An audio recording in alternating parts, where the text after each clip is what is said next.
find a room, so have we waited over on that side?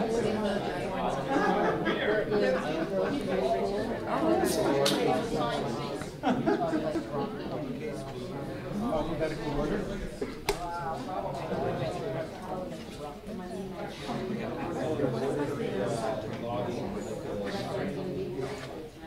I'm just going to do a quick reminder on ground rules, and then I'm going to pass the mic around and we can introduce ourselves.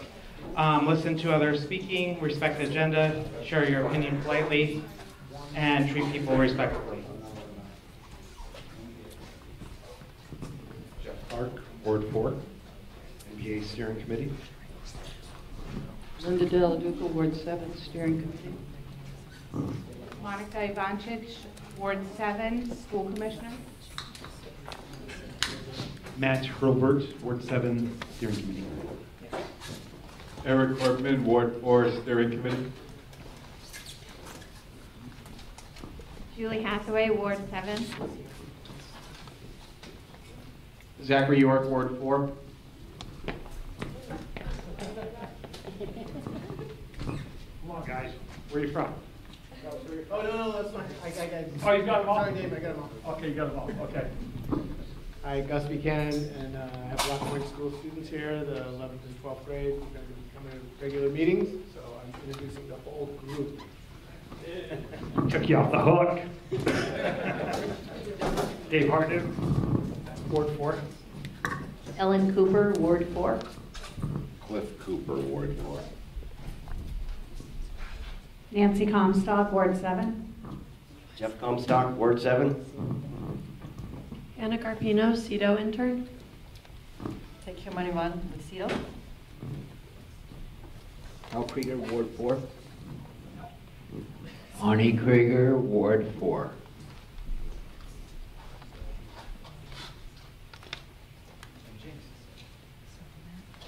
And I'm James, I'm from Ward 7. Do we have any announcements before we get started? Yep. Hello, my name is Jeff Comstock, and I have an early invitation to a learning opportunity for you. On November 14th, right here at the Miller Center, there will be a community discussion on the basics of Vermont's education funding system. So the education funding system and the impact on property taxes and school budgets is one of the most talked about and least understood, correctly anyway, laws and public policy in Vermont. The meeting on November 14th, which is the Wednesday of the week after Election Day, is all about voter education and awareness and not advocacy. The agenda will talk about education funding in a nonpartisan and informational manner and include time for questions, answers, and a real dialogue with the presenters and other subject matter experts who are planning to attend.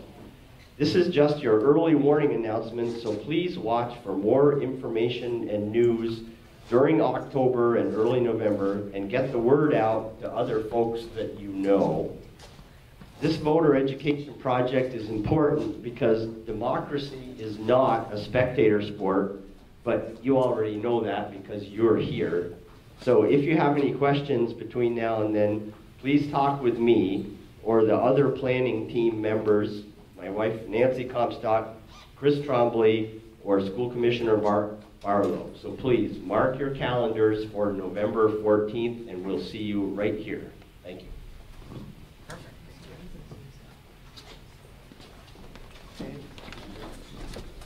I would just like to let everybody know this Friday night, right over here at Shifley Park, we're going to have a great event.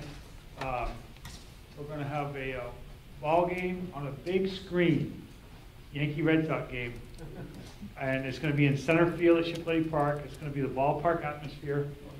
Bring your chairs, bring your jackets. There is no charge, no admission. It's free to all. There'll be Cracker Jacks, there'll be ice cream, there'll be everything that you can get at the ballpark, you're going to be able to get here. And the theme is, you know, kind of for the kids that have never been able to make it to Amazing League Park, kind of put that atmosphere out here in the New North End. It's going to be a fun night. Park opens up at 6 o'clock. Game starts at 7. It's supposed to be a beautiful day. And temperature at Cliff Cooper has informed me it's going to be a beautiful evening. 92. And not, no, I wouldn't say that, but in the low 60s. It should be a fun night, and even if you just want to come in and watch the game for a couple innings and kind of get the atmosphere, we're actually going to have kids going around as vendors with hot dogs and Cracker Jacks, and so it's going to be kind of a neat event. It's the first time we've ever tried this here in the new North End. And we're hoping for a nice turnout on Friday night. So if you're not doing anything and you'd like to come watch a ball game out at Shifley Park, we'd love to see you. Hot dogs, burgers. Hot dogs, burgers, everything. Yep. Thanks. All free. All free. Okay, great, thanks, Dave. A little heads up, Rock Point School is going to be hosting their Ookie Spooky 5K race to benefit COTS. It's on October 20th. Registration for the race begins at 8 o'clock. The race starts at 9. It's $10 per runner, $25 for a family or group, and these guys will be marshaling it and running the event. So please come out and help support a fundraising effort for COTS at Rock Point School. Running the event or running the event? Well, most of them like to run the event. There are a few runners. Any other announcements before we talk about the renovation of the school? No? So I'm going to turn it over to Monica. She's going to talk about the high school renovations. Great. Thank you. So my name is Monica Ivancic, and I'm the Ward 7 School Commissioner. And I apologize for not being here the last couple of months, busy summer. So I'm here today. Unfortunately, the other two reps, one of them is sick and one of them had a work commitment. So I'm going to do my best. This is not a presentation that I made, but I've seen it several times, so I will try to give you parts of this presentation. As many of you know, on Monday, there was a big city council meeting to decide all these things. There was a lot of work that was put into it prior to this meeting because several school commissioners, the Board of Finance for the city, several city councilors, the mayor, all put in a lot of hours to try to come into an agreement that we could put a proposal together for renovation of the Burlington High School. As many of you know, the high school was built in 1964, I believe, and it has not been renovated since. And so there are some major issues with the high school as it stands now. Some of them are inaccessibility to alter-abled people. Handicap accessibility is a big issue because the high school is composed of several buildings. So I will kind of briefly go through this presentation, as much of it as I feel comfortable conveying to you. Three things that happened at City Council meeting on Monday. One was a MOU, a Memorandum of Understanding between the Burlington School District and the City of Burlington as to how this high school, it's a big project, it's $70 million. So it's one of the biggest, I think it is the biggest bond that we've ever put onto the ballot. And so there's a lot of responsibility that comes with that. And so the MOU spells out how it's going to be managed. We're going to be hiring a project manager that will be reporting to Marty Spalding at the school district. And then the school board will oversee everything. So I have a copy of that. I could put it on the screen for those of you who haven't seen it, but also you could find it under the board docs for a city council meeting this past Monday, September 24th. And Dave Hartnett, I'm glad there's one city councilor here that could back me up on some of the stuff that was decided.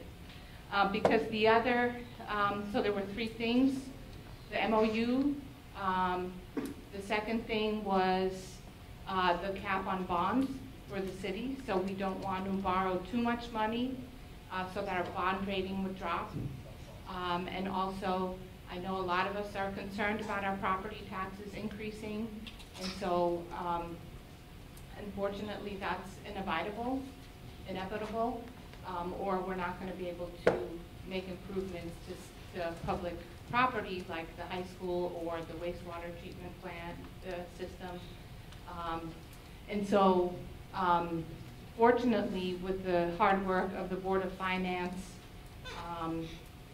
we came up with a cap on the bonding that would not decrease our bond rating. And so that was an important, I think, point in that. And then the third thing was the actual bond measure.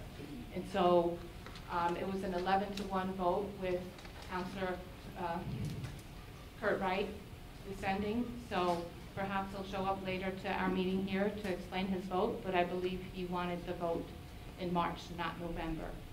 I believe the vote, a lot of us believe that the sooner we can get the vote on the ballot, we're going to work as hard as we can in the next 6 weeks to convince everybody that we need to vote yes, that we need a new high school, because that will increase the economy of our city. And all our children end up going to this high school. They call it our flagship school. As you know, we have 6 elementary schools, 2 middle schools, and then all our Burlington children end up at the Burlington High School. And so we're in desperate need. Actually, I know some of the teachers there. Last Friday morning, there was a torrential downpour. And there are parts inside the high school where the rain is just kind of coming through. I forget, specifics exactly where, but that's the kind of thing we need to talk about because it needs to get fixed. So, so I'll go into a little bit of background with the, so this stuff, thinking about how the high school is going to be remodeled and that it needs to be remodeled, I believe started way back in perhaps 2008 or 2005, when there was, I think they proposed using $200 million to build a new high school. But then I'm not exactly sure what happened to that, but then in 2013, Black River Design was awarded an architectural contract redesign. And so, so then input was received from administrators, teachers, staff, school board, parents, and community members to provide planning objectives. Then the project was put on hold to perform an analysis of the capital needs, and then finally of the school district. And then finally in 2017, the design work continued, and this re-envisioning committee was formed. And the committee was formed from volunteers, mostly volunteers in our community. So, and one of them was Kate Stein, who's a Ward 7 resident, one of my neighbors, who has an alter-abled son in the high school, and her son has a very hard time getting around with all the, the existing challenges of the building is that it is split into several buildings, building A, B, C, D, E, and I believe building F is this one here that houses the Burlington BTC. There's excessive travel paths to get from one building, like the building up here, all the way down to say here. And so, often students are late for class if they have to travel through all those buildings. And also low-performing thermal envelopes, so we're wasting a lot of energy in the winter heating this school. When the months are hot, there is no air conditioning, so it gets pretty hot in there, especially in the glass hallways that connect those buildings. Essentially non-secure grounds and courtyards. So unfortunately, in the era of mass shootings at high schools, we need to upgrade the security at this building. And so that includes like excessive number of building entrances, crumbling infrastructure. And I don't know how many of you have taken the time or had a chance to take a tour of the building. In August, the district offered 3 tours, public tours, on a couple different evenings and on a Saturday morning. And I believe in the next 6 weeks, we're going to be offering more tours of the high school. So you can see for yourself in person some of the problems. Outdated electrical, plumbing, sewage. I don't know, I think Marty pointed out some ducting where the pigeons keep getting at it and keep tearing away at, simple things. So, so currently, the building structure compartmentalizes student work. So music, art, athletics is separate from art, world language, and library. I guess art is listed twice there. Humanities is separate. So all these topics are in different buildings, and so there's not a lot of work. So it's segregated. And a new building, or the way they've designed the revamp of the building, would integrate this so people could talk to each other and work with each other. I work at the UVM campus, and they just built, and they're in the process of building phase 2 of a STEM building, so science, technology, engineering, and math, in order to get all those disciplines to talk to each other and collaborate with each other and come up with better solutions. So we would like something similar for the high school. And some of the ideas are to reduce travel paths, condense instructional areas, simplify accessible routes, making sure that our alter-abled people can get around, create a single entrance drop-off and secure entry points, create space for academies, decentralize individual academic departments, so centralized faculty offices, enlarge the cafeteria space. I think this is maybe a rendition of the new cafeteria. Many of us in the recent school board meetings have been in the current cafeteria that doesn't have nice windows like in this picture. And then provide additional PE community athletic facilities. So one of the clauses in the MOU is to create also community spaces. So not just spaces that students and teachers could use, but spaces where the community can come in and perhaps hold meetings or use the basketball court to play basketball, stuff like that. So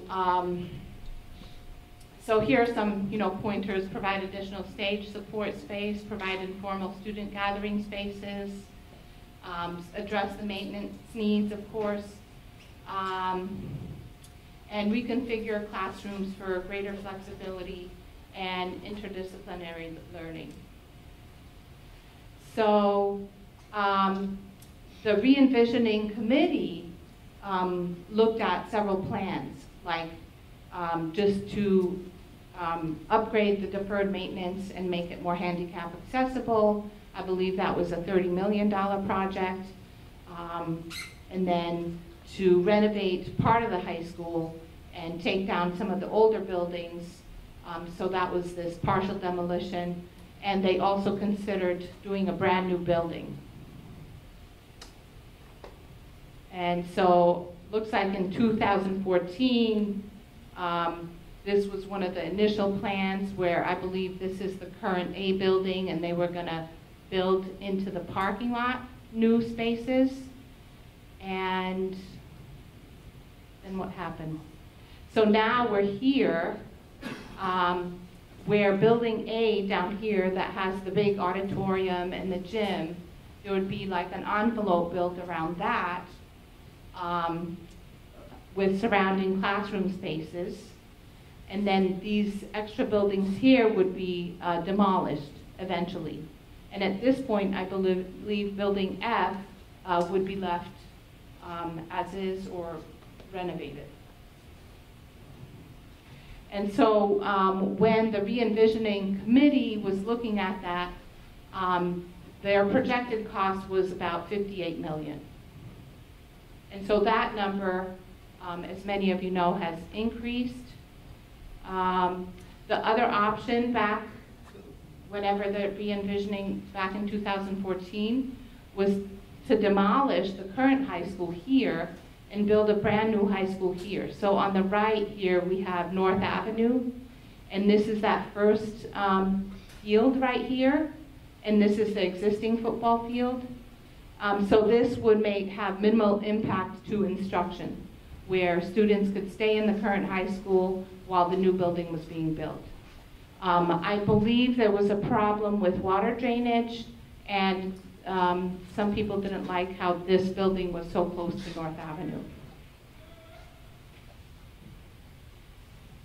So right, here are the pros to getting a brand new building, which I would say that myself, I was kind of an advocate for that, but I was not on the re-envisioning committee, so I was just kind of watching, perhaps like you here, there was a presentation maybe in February at the NPA meeting.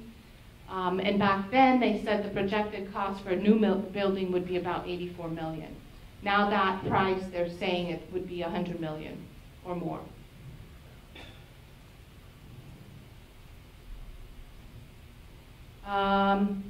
So here's just a comparison slide. So now this number has jumped to 70 million. A new building would be more like 100 million. Minimal impact on student learning. New building would have least impact on student learning. Let's see, partial renovation, the pros: meets all planning objectives, lowest cost option, stable site, maximizes existing space, keeps existing boiler plant. While the pros for a brand new building would be meets all planning objectives, brand new, and more flexibility. While the cons of doing a partial renovations are potential unforeseen costs. The building wouldn't be all new, potential environmental concerns with demolition, and potential disruption with moving students around. So the cons of a new building, though, would be, like I mentioned, proximity to North Ave, move the existing boiler plant, potential stormwater issues, lacks future expansion options, displaces ball fields, and then possible demolition of existing buildings. So when this slideshow was prepared, they were getting ready for the tours that I had mentioned at the high school. And we have more information on the website. And as I said, please, if you get a chance, come to one of the tours. We're also going to be doing some advocacy, like at City Market or public places.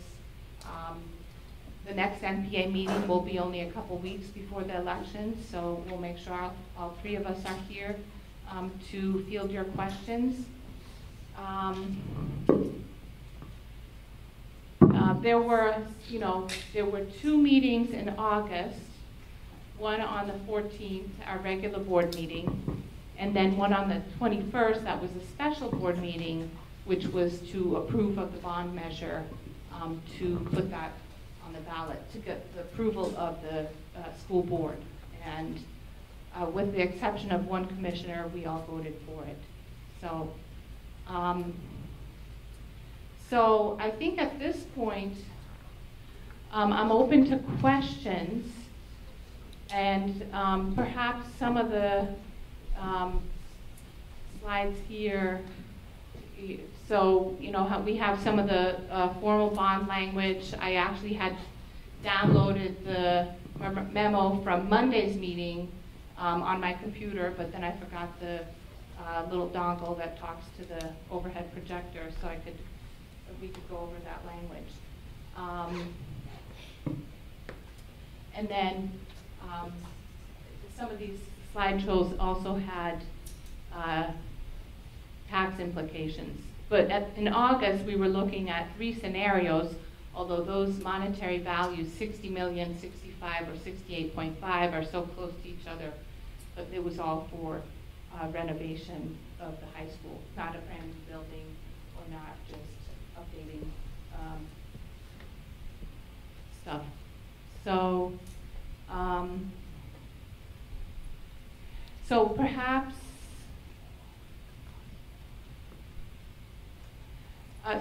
so some of this you'd be interested in because it talks tax impact on a $250,000 home. So we need to look at this last column because for a lot of the years, it looks to me like it would be $300 additional in property taxes per year for a $250,000 home. But that doesn't count income sensitivity. Correct. That does not count income sensitivity.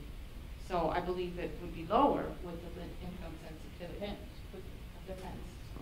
What's Plan B if it doesn't pass? Plan B, if it doesn't pass, is to then put it on the March ballot, and hopefully it passes in March. But, so we will, in the next 6 weeks, engage the community in many different ways.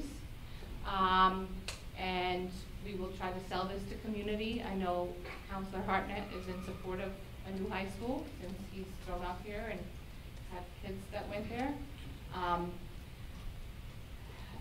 By putting it on the ballot, we at least make it visible to every voter in Burlington. So that's one way of getting it out. Unfortunately, the school district, I believe that we said that we can't afford a postcard campaign to where every household in Burlington would receive a postcard. Right. You can't, no, I don't think it's legal for Okay. you to advocate for a bond. Okay. So go ahead. You said the project manager reports to Marty. What's a Marty? Who's a Marty? Sorry, Marty is the facilities person. Let's see, I have the Marty Spalding is his last name. Spalding is his last name. Marty is the Director of Facility Management for the Burlington School District. Thank you. Thank you. Good answer.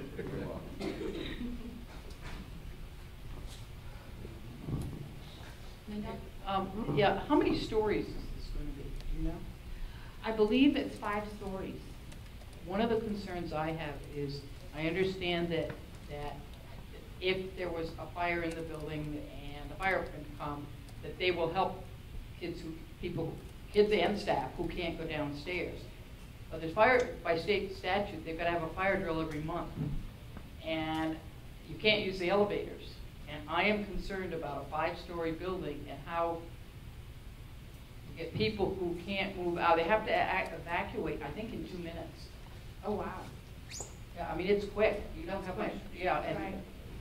And I don't know how, I've asked that question and put it on up to the administration. I haven't heard an answer back. I'm hoping we're not planning on leaving them there. I'm hoping not either. That would be pretty bad. So I'll make sure that we address your question somewhere. It's not a real fire I'm worried about.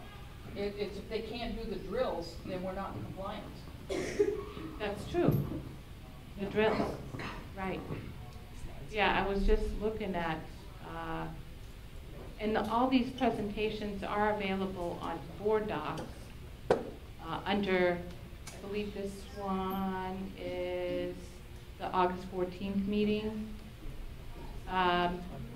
Oh, so here we have the proposed site plan. So building A and the envelope around it is here. Looks like there's a courtyard in the middle of it. They would leave the bus drop-off that's off of North Ave, and then they would make the main parking lot up and behind the school. And then building F looks like it's still over there. And let's see, I believe this here somewhere is like the main entrance. Nancy? So you said that potentially, whoops. You said that potentially it could be more than $70 million. But I think we're limited to $70 million. okay, I thought you had said one of the cons was it might be more than 70 million. And my question was that we only have $4 million left in the bonding option budget for the whole city for everything. So if it goes over, where's the money going to come from? With only $4 million left. Yeah, that's a good question. I'm not completely sure where that would come from. But that would be the maximum, projected cost. You saw the three scenarios, 60 million, 65, 68.5. And I think at that school board meeting, we decided to bump that up to 70 just in case.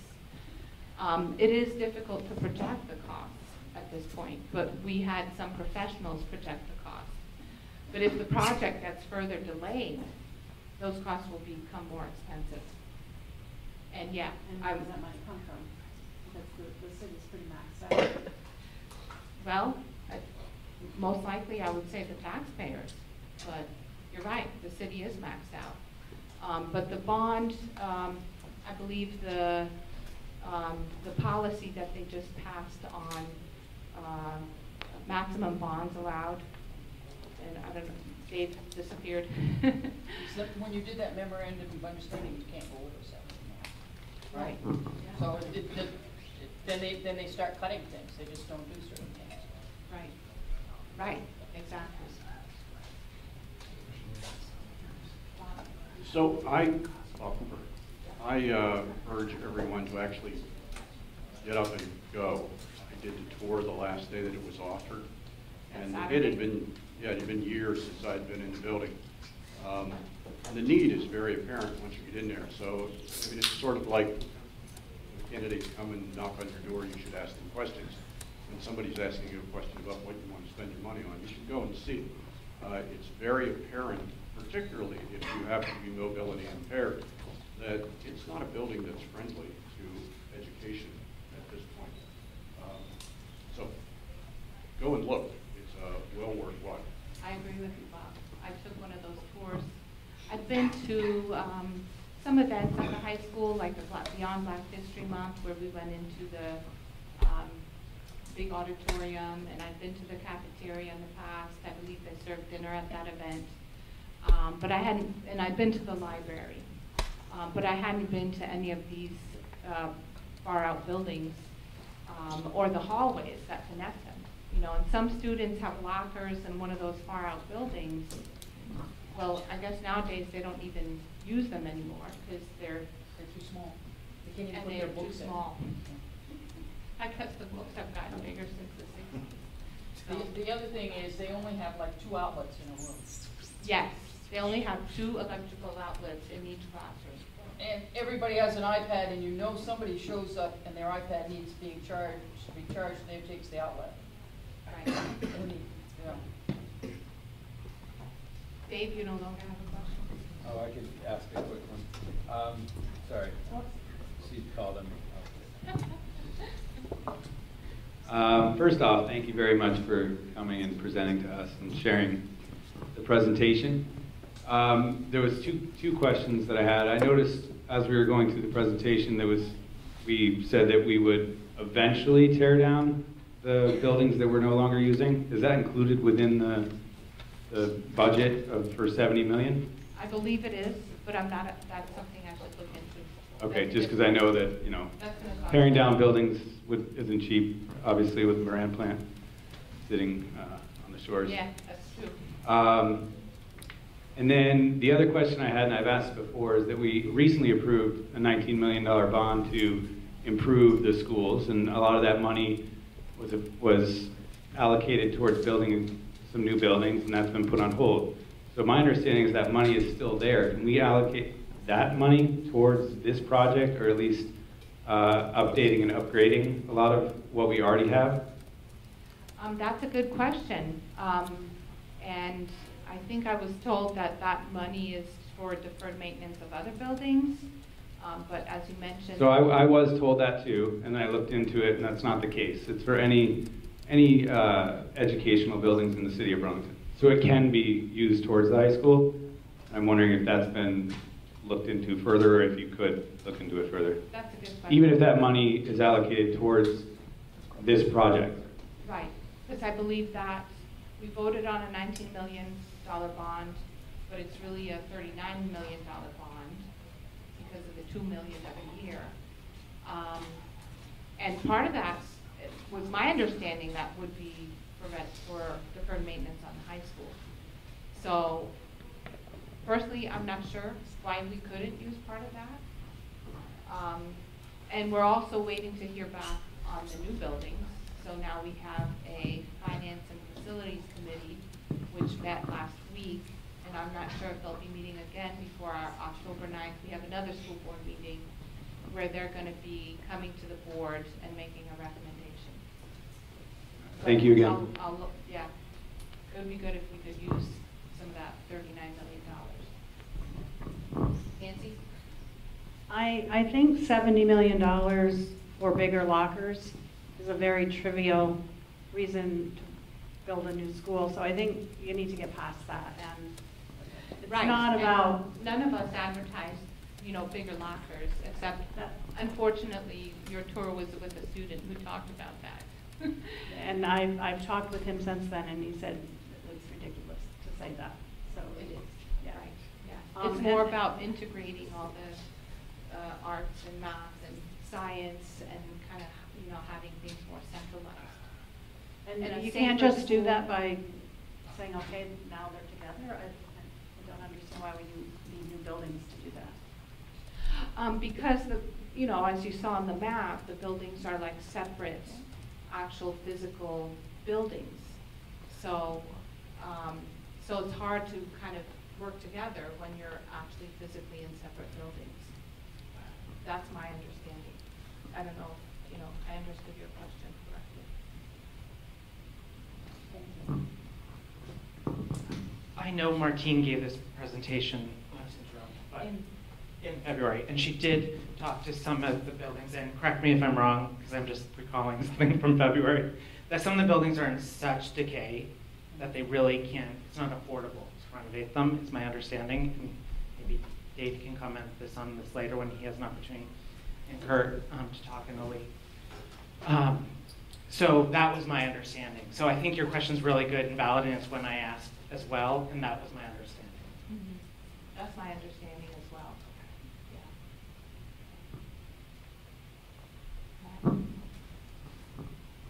I could be off on a limb as far as expenses and budgeting to run the new building. Let's just look 5 years into the future, and we've invested $70 million. It's there, it's running, it's beautiful. Are there measures in this construction for a green building, for efficiency, for lower cost, running measures which will reduce? There are have some those measures for that. And to be CHIPS compliant, and sorry, I forget what that stands for. LEED. Yeah, it's not as high rating, I believe, as LEED. CHIPS. But it does make it more, better insulation. I don't know about alternative energy. No solar or No. geothermal heating. No. They already Not have a for wood 70 chip million. plant that heats the building, right? Yeah. The building is heated by a wood chip plant. Okay, like the It's the last building out in the back there by, up at the very top, there's a building by itself. That's a building. Which perhaps was referred to as the boiler building. Might have been referred to as the boiler That's building. the one building you Yeah. said is going to Yeah. remain. Yeah. And then as a layperson that has no knowledge of how a school system is run, I have only knowledge of condominium and HOA associations. So is there a reserve account so that in 30 years, Burlington isn't doing this again? 40, 50 years? That's a good What are the plans for future maintenance and future generations? That's a good question. And I'm putting you on the spot, you're the only one here, but if that could be I written don't- down to ask. I don't believe we have a reserve plan.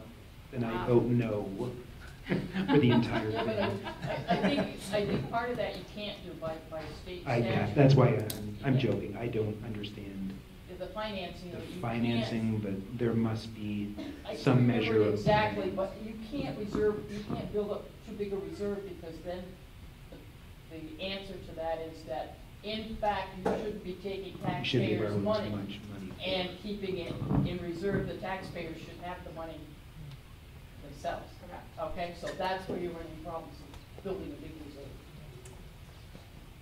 Make sense? I No, will but challenge the it's- system. Yeah, that you can do, go to Montpelier and It's have fun. brilliant. Okay. And as far as maintenance costs, I was asking these questions back when the pre-K buildings were on the table. And the finance director, Nathan Lavery, said that there's maintenance costs, you know, like we have maintenance costs associated right now with the high school, although we're Should- obviously not doing all the maintenance. 'Cause Shouldn't operating costs go down significantly when you build them?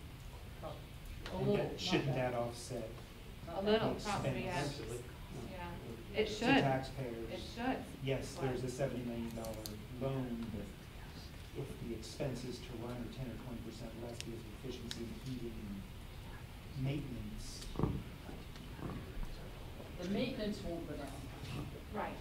So we're doing, you know, so they don't factor that in because we're already maintaining Could supposedly. you speak up, please? I'm having real. Sorry, we don't factor the maintenance into the equation, even though, yes, once the building's completed, it does cost money to maintain it. But we're already spending that kind of money today to maintain the building. So, The big reason price won't go down is they're adding about 10-15% to the space. So any energy savings will go into heating a larger space. I think you've got to, we must stress only three things. Accessibility, by law we must do it, and out of Yes. fairness to any child, it must be accessible. It must be safe. We can't possibly run the risk of a shooter getting in because we didn't spend the money to put the doors right. And energy efficiency. We can't go on with wasting the energy we are now. I agree. So just point of order, thanks. And I know it's tough because it just was passed one day and there's still a lot of information out there. I'm in hopes in working with the counselors to have a school night here, just to discuss, have the facility manager, Marty, here, along with the actual company that's doing the work. Okay, Black here, River Design. Black River Design to answer these questions, okay? The mayor and the administration to talk about some of the safeguards that we put in as a city and the MOUs that we passed Monday night on check-in points. And so there's a lot to this, and that's why I was discouraged that we kept pushing the vote out, you know, to get it on the ballot, because now we got 6 weeks to kind of, you know, get this. I'll just say this: if it was for new lockers, they wouldn't have got my vote. And I think, Peter, you hit three very important essential. I think there's a lot of questions I think that the public needs to know. Starting, I think I walked in as it was ending, but the speaker here was speaking to previous bond that's already out there, right? And what's happened to that money, and you know, where does that fit into this, and where does that money get spent? I mean, the voters, you know, just right. They just right. So there's a lot of things that.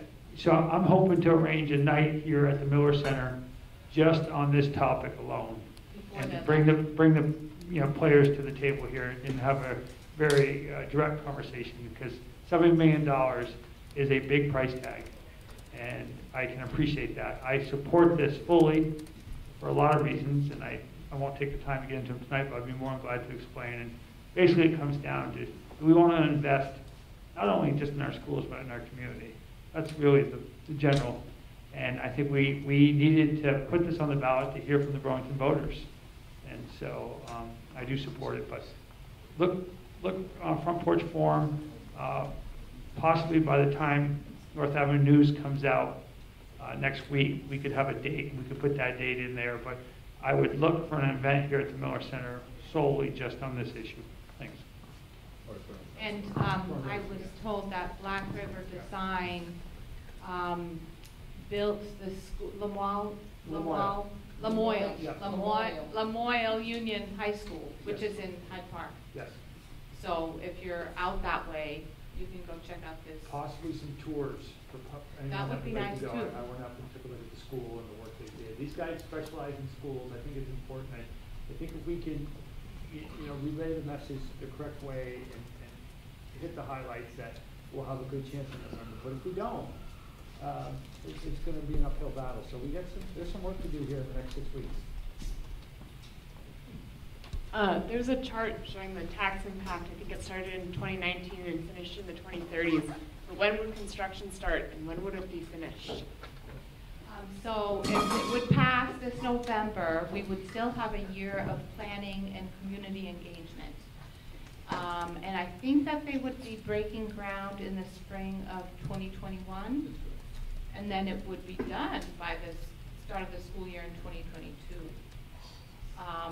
But it is a 30-year, they do these things fast nowadays. But it is a 30-year loan. So that wouldn't die down till 2052, something like that.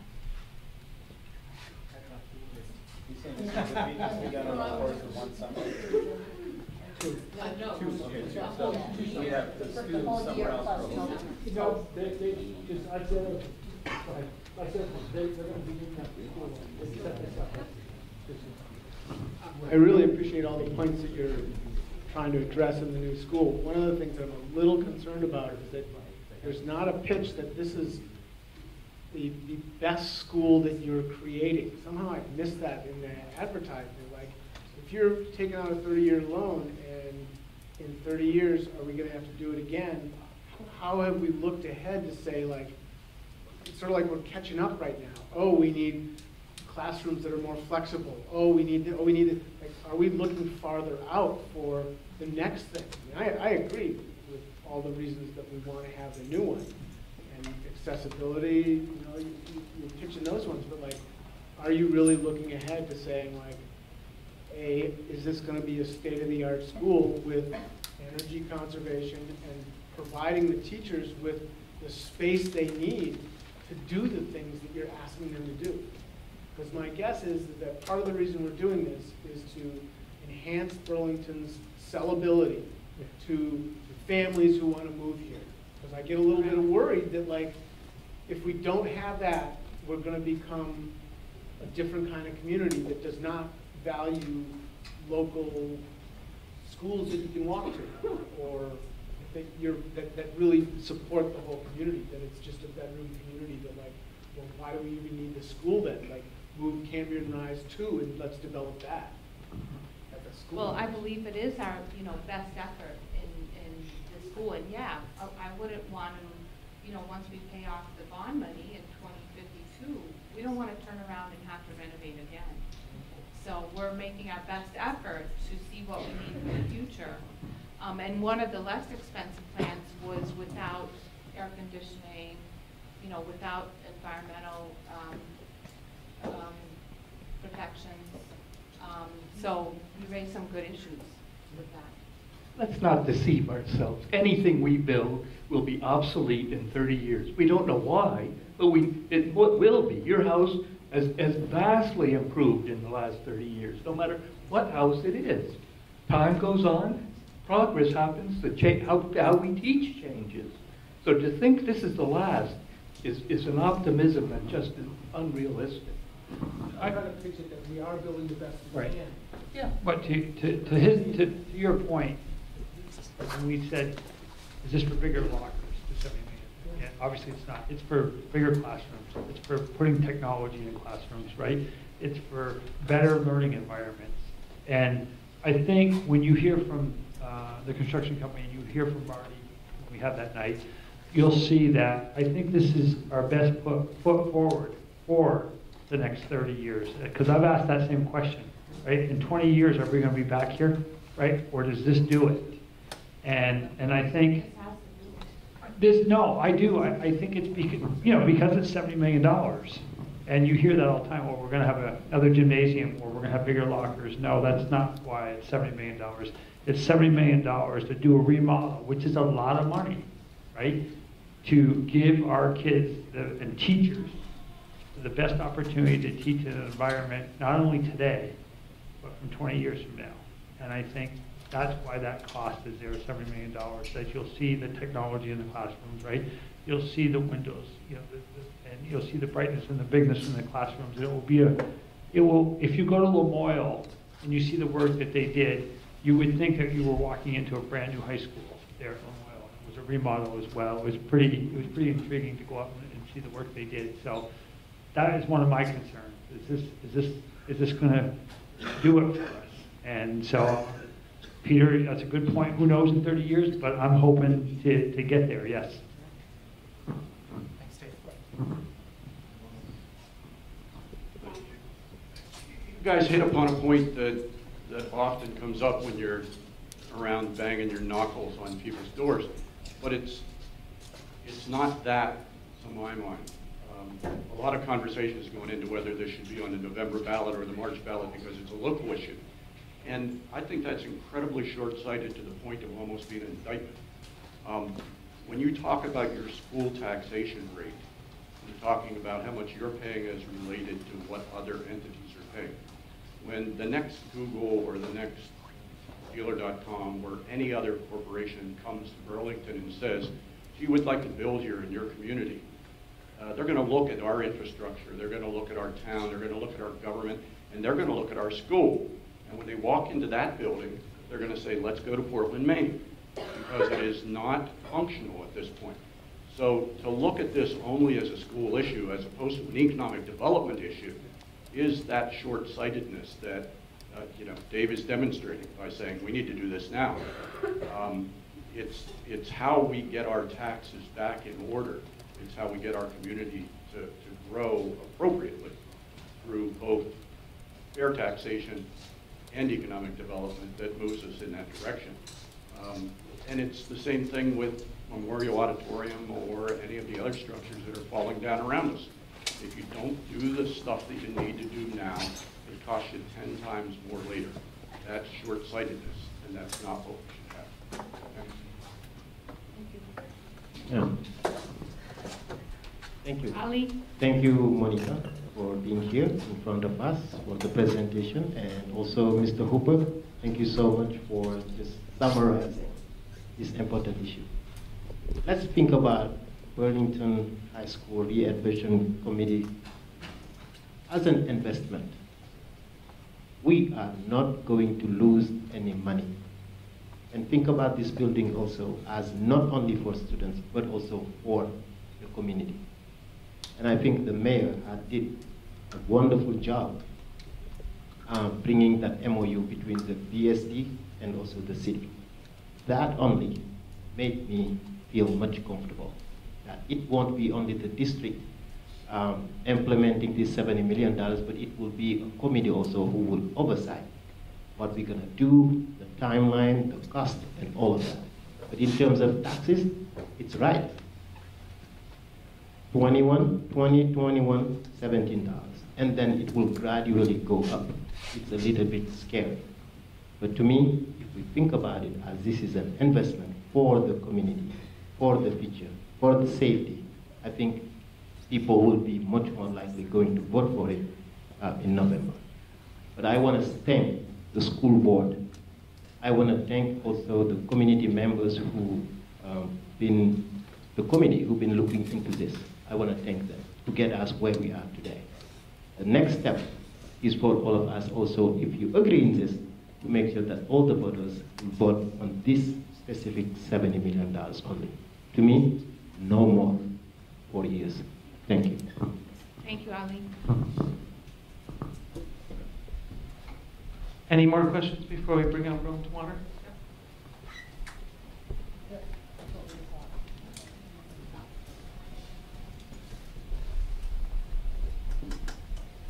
So I think we can all agree that it's important that a student has a healthy environment to learn in.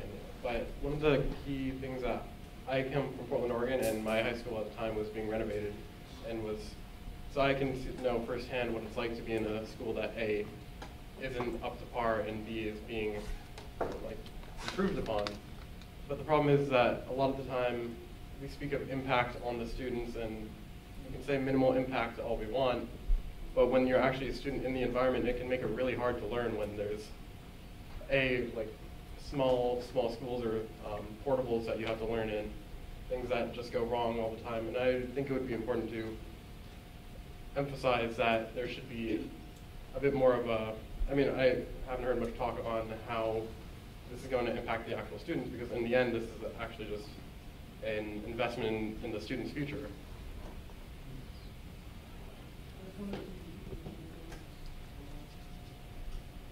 Correct. VC Yeah, VC some of the old are buildings are gonna going be to available as classrooms right renovations while the happen. renovations happen. But you know, that's a good point. What's going to happen with Building A while they're renovating? But they do have, I guess they have a summer at the beginning of the construction and a summer at the end. But I don't know how that's going to fit. They're going to have to calculate how to. Yeah, that's a good point. Thank you.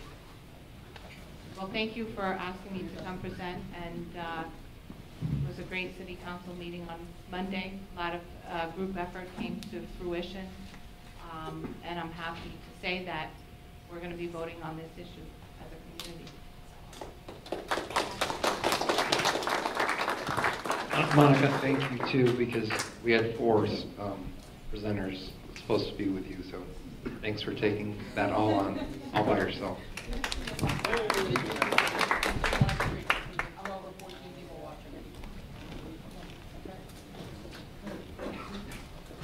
Okay, I'm going to hand over the mic to Burlington Water. They won't open it.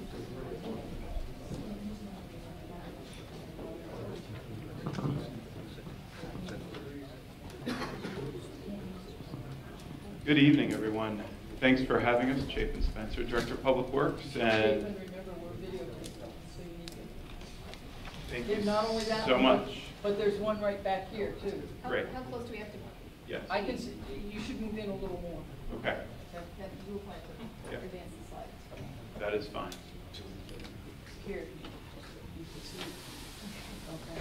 Great. Chapin Spencer, Director of Public Works. With me is Megan Moyer, Assistant Director, overseeing our water, wastewater, and stormwater program.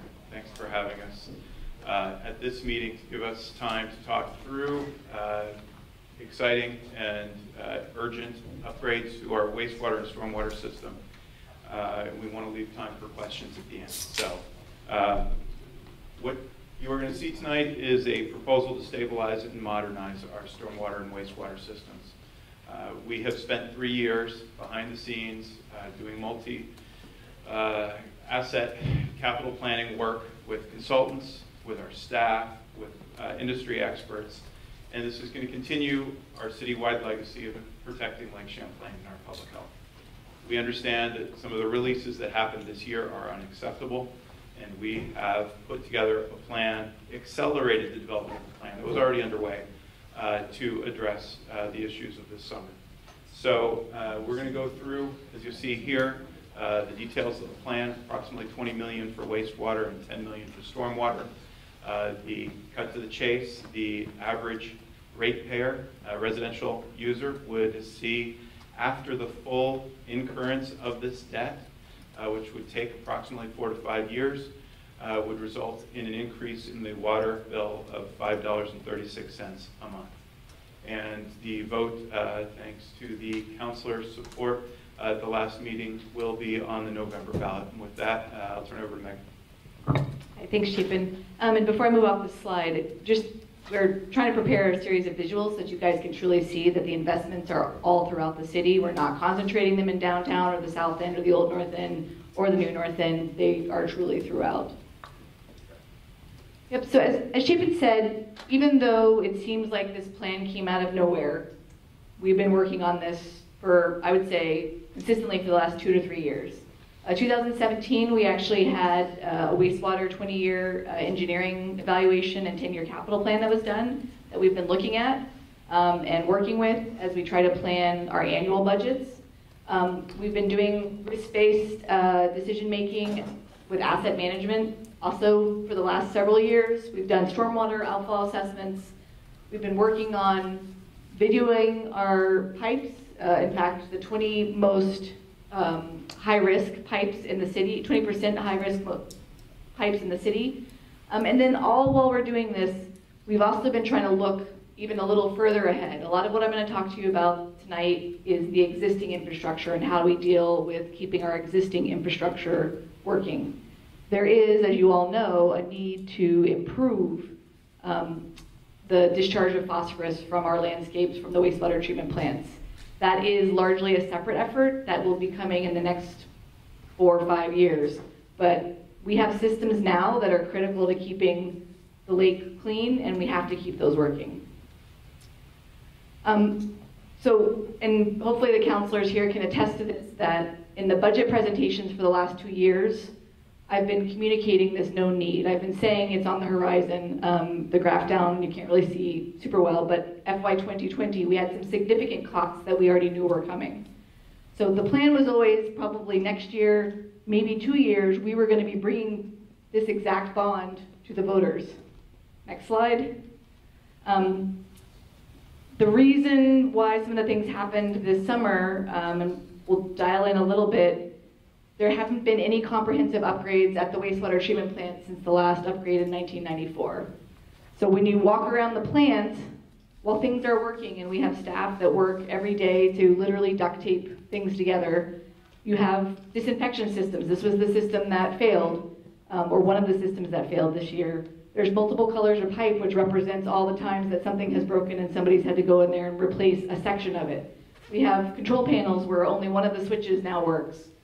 We have pumps that are 24 years old. These pumps are critical to delivering the disinfection agent that we use to keep the bacteria down when we do have discharges to the lake. Next slide. We have large gates that are supposed to be automatic that are no longer automatic. And these are just some examples of corroded metal parts where literally there's nothing left to weld back to. So again, we knew these things needed to be fixed. Next slide. But what happened this summer, when I've spoken publicly that this is probably the most disappointing 6 months of my professional career in water resources, to have to go through having to tell Burlingtonians consistently, we've had another discharge, we've had another discharge. This is just a breakdown of the root causes of the different discharges. We have had in total about 13 million gallons of discharge, unpermitted discharge, from the plant and also from our untreated collection system CSOs. A large portion of that was due to, if you heard us talking about the breweries, so we were having process issues with our biological system at the plant, and that is caused in part by high-strength waste that comes from not just breweries, but any of the industries. Anything that handles organic waste. Restaurants, bakeries, kombucha tea makers, they all give us what comes out of their sinks and their toilets and everything, their drains, is much higher strength than what you typically would see from a residential homeowner. And so that did have an impact on our system, and we were not able to fully disinfect certain volumes. That happened in June 2nd and 4th. We also had 3 what I would call infrastructure failures, physical things that didn't work. One of which was a computerized control. So literally the computer that controls and gives commands to various parts of the wastewater system died. I mean, has anybody here had their computer die? Blue screen of death? That's essentially what happened. Very old computer. We knew it was in danger of potentially failing, and we didn't get to it early enough. We had a valve failure. We also had a chemical feed line blockage at North Plains. We're able to implement short-term fixes immediately, and we've increased on-call staffing. So we've always had on-call staffing. Is this going in and out? Sounds like it is. We've always had on-call staffing for the plant. So when certain things happen at the plant, people do get called on. We have 24/7 on-call staffing. We have increased the sort of proactive people coming in earlier than they would have otherwise when there's a storm event in particular, because we know we're still at risk of additional things happening. The one thing, why does it do that? The category name. The category name for this blue section is the small volume, but still not desirable, of CSOs, combined sewer overflows. That volume is from what we call the untreated collection system CSOs. So there's the stuff that happens at the plant down on the waterfront, but then throughout the city, there's 5 places, and we'll get to a slide where I'll be able to describe it a little better, but there's 5 places where there are essentially relief valves that keep the water, when we have large storm events, from backing up into people's basements or onto sidewalks and roadways. So those, we have had issues this summer in the red and the yellow. The blue, even though you guys have heard about it more, that isn't anything new. It's something that Burlington has struggled with for generations and generations of a legacy system that was designed to do this. So I do want to make sure that folks know that the untreated collection system, but CSOs, the Pine Street Barge Canal CSOs, there hasn't been anything different about how that one has behaved this year. It's entirely driven by rainfall, not by anybody making a mistake or something failing. It's the way our system was designed. And we'll get in a little more into that and certainly answer your questions. I wanted to spend a little time, because while this summer is a very, very, very bad blemish on our long-term trajectory, we have made steady generational clean water investments. Starting in 1953. Before 1953, there was no sewage treatment plant. So what you flushed down your toilet went straight into the lake. So it's not that long ago that we were just putting entirely raw sewage into the lake. So that was the first one that was built. North Plant was built in 1961, so if you live in the new North End, your waste was actually going into the river until 1961. And then Riverside, or East Plant, the one that's near the barbecue, you know, where it smells like barbecue and then it smells like wastewater treatment plant. That's the Riverside, sorry, little humor. Riverside, or what we call East Plant. Those then were upgraded in 1973, when we started to know more about nutrient issues and needed to add a level of treatment. Bringing us to 1994, which is when I really see we started to make huge gains. We'll dive into that one a little bit more, but that was when we did phosphorus removal upgrades at all the plants, and we started on a combined sewer separation project as well as a wet weather treatment project at main plant. 2009, that was when I joined the city because the stormwater utility was formed. It was, Burlington had the second stormwater utility in the state of Vermont after South Burlington.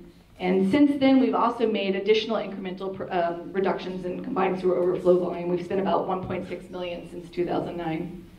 Bringing us to 2018, when we're hoping we're going to be able to launch, with your support, our Clean Water Resiliency Plan. And then looking out ahead, we do still have this integrated plan implementation, which is the dealing with the future regulations or the new regulations that we know about now, but we don't know exactly what they look like on the landscape. Next slide. Okay, so here's my explanation. Do people know what combined sewers are? You've heard people talk about them. Spend a little time, but basically, much of the old part of the city, there was one pipe. Your sewage went in there, your stormwater goes in there. That works great and fine when there's no storm events, right? Everything gets to the plant.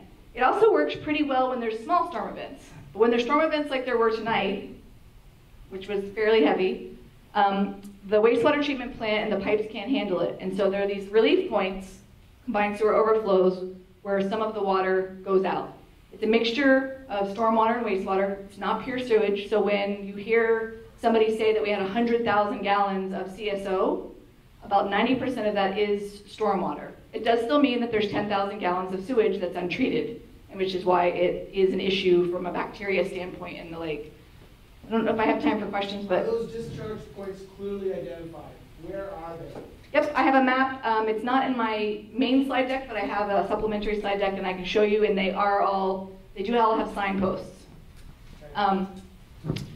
So when we think about, 1953, no sewage treatment plant, raw sewage. We have a sewage treatment plant in 1994, but every time it rained, there were massive, massive volumes of combined sewer overflows going into the lake and really into Burlington Bay, onshore, at the bottom of Maple Street, College Street, and right at the wastewater treatment plant. These are all the locations of where the CSOs were. But we estimate that at least 170 million gallons of untreated mixture of sewage and stormwater was going into the water body. Pretty disgusting. I don't know if anybody was around. I have heard people talk about being at some of our beaches and seeing things wash up. I don't doubt that that was happening in the 90s, before the 90s. Next slide. So in 1994, we spent $52 million to try to upgrade our plants and also to try to deal with this huge volume of combined sewer overflow. One of our main tasks and or main alternatives or strategies was sewer separation.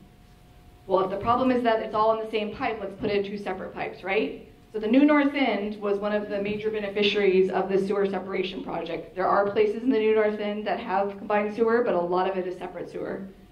The problem is we now know stormwater isn't so clean. It's certainly cleaner on a short-term basis than sewage, but on a long-term basis, it has a ton of pollutants in it. And now that's why we're having to go back and basically figure out how to do treatment with our separate stormwater areas. We didn't put treatment in when we did this. We just put a separate pipe in and let the water go. So unfortunately, or fortunately in some cases, we weren't able to separate fully. It was too costly, particularly in the downtown. And we still believe that it's too costly today. And also because we believe that it could have long-term water quality impacts if we just removed all of this stormwater that could potentially be treated by this wastewater treatment plant. So if you look here, the vast majority of downtown and the surrounding areas is still combined, and then there are still little pockets in the south end, and then in the New North End, and then over for Riverside, those little pink pockets that are combined. Next slide. So I mentioned that we couldn't separate, and so what did we do to make things better? So this is an aerial of main wastewater treatment plants, the one that's on the bike path.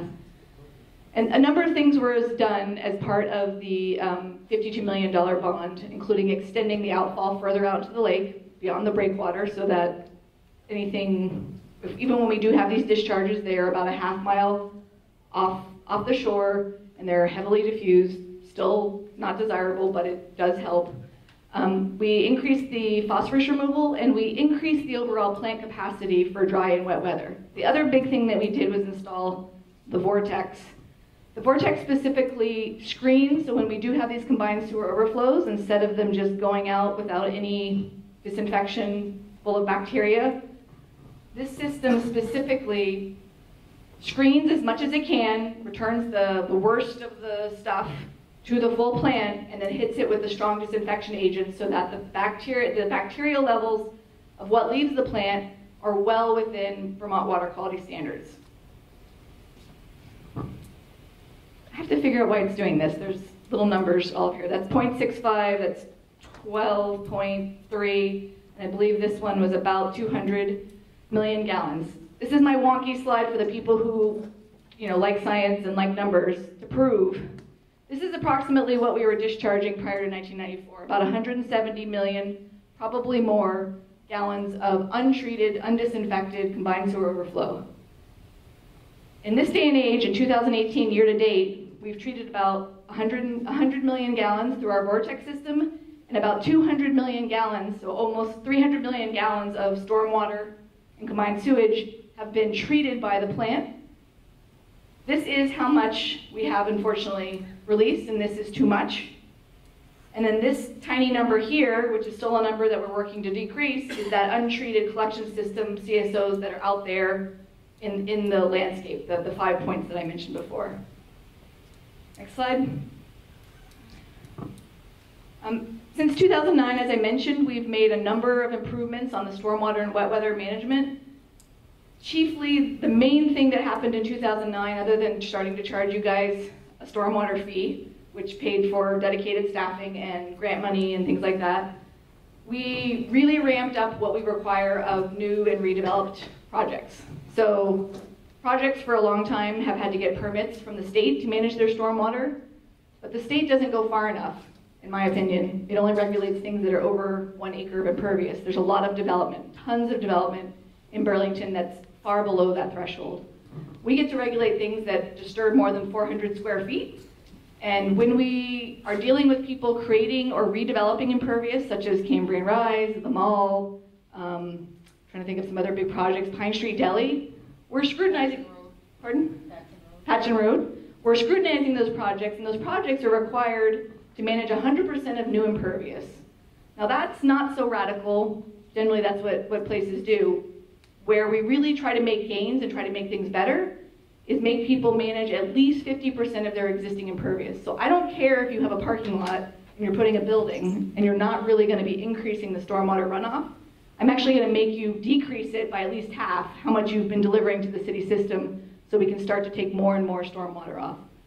Additionally, really large projects, Cambrian Rise, City Place, if they are increasing their sewage, the actual sewage that they send to the plant has enough capacity for the sewage part. Its main problem is the stormwater part. So we've actually worked with those projects to make them take off even more stormwater from somewhere else in the city. So for instance, Cambrian Rise, they've managed all of their stormwater, they're infiltrating it. They're also working with us to take off water from North Ave that currently goes into a combined sewer pipe, and instead we're going to be infiltrating into the ground. That's how we leverage these projects to make sure we're making things better as much as we can. Next slide. We've done a number of wet weather mitigation projects ranging from stormwater bump outs to these subsurface infiltration systems you see in yellow. This is what's going on North Ave. We've inserted ourselves, both via invitation and otherwise, to any other city project that might be redesigning a streetscape to make sure that when we redesign a streetscape, such as downtown, the Great Streets Project, the St. Paul Street project that's going on right now, that's going to have significant stormwater infrastructure, permeable pavers, rain garden bump outs, large soil cells underneath the ground that enables the tree canopy to grow and capture stormwater. My favorite thing in a rainstorm, you drive around and it's rainy everywhere else. The trees, I mean, they do a lot. There's usually a little bit of a dry spot underneath them up to a certain size rain event. It's really important that we make the tree canopies grow as big as possible. Next slide. So because of all of that work, you can see these are the remaining untreated CSOs, and this is just frequency of how often they were going off. And you can see up until about 2013, which is when we finished our last big combined sewer mitigation project that was funded by the American Reinvestment and Recovery Act, they were going off pretty frequently. But you can see after then, we have decreased the number of times that they go off, with one exception, Pine Street, which is our most challenging one, and which we actually didn't know about until about 2015 when, because of the stormwaters program remapping of everything and making sure we knew where everything was, we unfortunately uncovered that that was one that had sort of been lost to history. So bringing us to what are we going to do right now? You might be familiar with the mayor's memo, or our memo, I can't remember whose memo it is, a 7-point plan to stabilize, and you can call it an upgrade, I would more call it a modernization of our wastewater treatment plants and our existing infrastructure. Next slide. So this is just a breakdown. If you were to look at that 30 million, where the money is going, I haven't labeled all of them, but roughly this is wastewater. I don't know why this is happening. This is wastewater, spending about 13 million there. Wastewater pump stations, those are the pump stations that are in the low-lying parts of the city. So if your house is below where the elevation of the wastewater treatment plant is, you can't flow there via gravity. We actually have to let your sewage go to the low-lying area and then pump it back up to the gravity system so that it can go with gravity. There's a number of those pump stations that are older than 40 or 50 years old. We're spending about $6.5 million on the collection system. This is the sewer pipes throughout the city.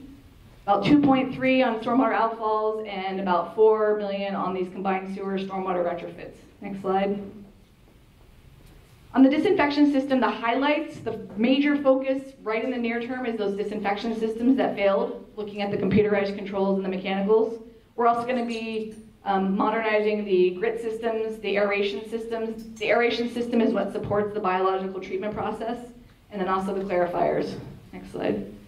The pump stations, there's 11 critical pump stations that we've identified on using this risk base, both likelihood of failure as well as consequence of failure. So a lot of these are really close to water bodies. Some of them, you can see on this plate, 1974, there's a pump that's still in service. 4 of those stations were actually built in the 1960s, and many of them have original pumps, valves, and piping. If those fail, we have to, yep. Just a quick check, was there anybody that wanted to get some questions in? I know we Oh. have 8 No, minutes. we're gonna let them go 5 extra, we're all set. That's nice of you. What's my time, because I can go a I little just wanted faster. to check to see if there was any questions. You've got till 8:30, but we're gonna give you to 8:30. Okay.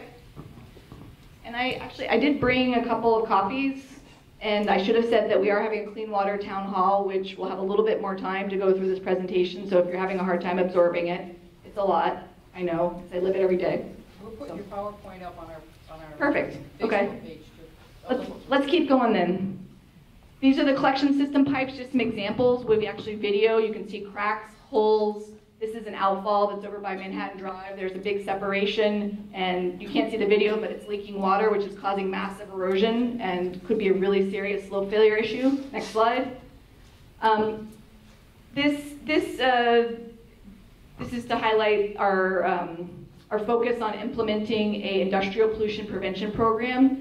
It's not just going to focus on the breweries. We're working with a third-party consultant to certainly look at the breweries and figure out what additionally they can do to what they call side stream, not send us their high-strength waste, just still send us as much clean water as possible. But we're also going to be looking at other industries and businesses, bakeries, so on and so forth. It's likely they won't have to do as much, but they need to do something. Everybody needs to do something to reduce the overall cumulative impact of this graph that you see, which is our biological oxygen demand going too fast, or going too high.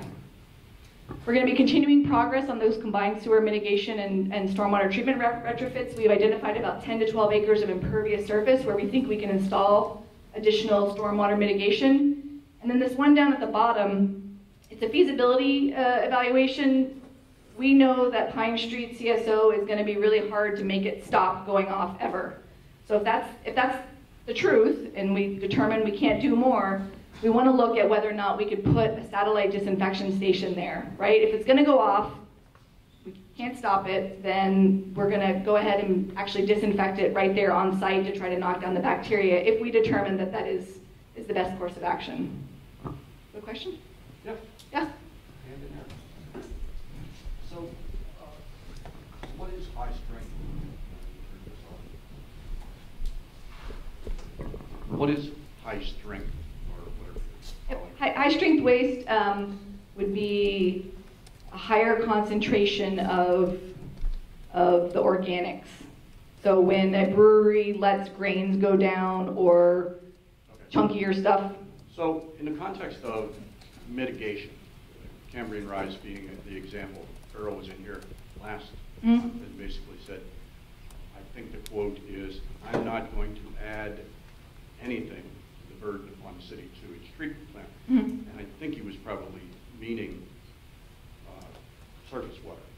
But even in the context of something that huge, why as a city aren't we saying to them, send us clean water. You're going to build something that big, treat it on your facility, and let it go with that. No, it's a great question. It's because we have sufficient sewage treatment capacity. We have about 1 million gallons of capacity left.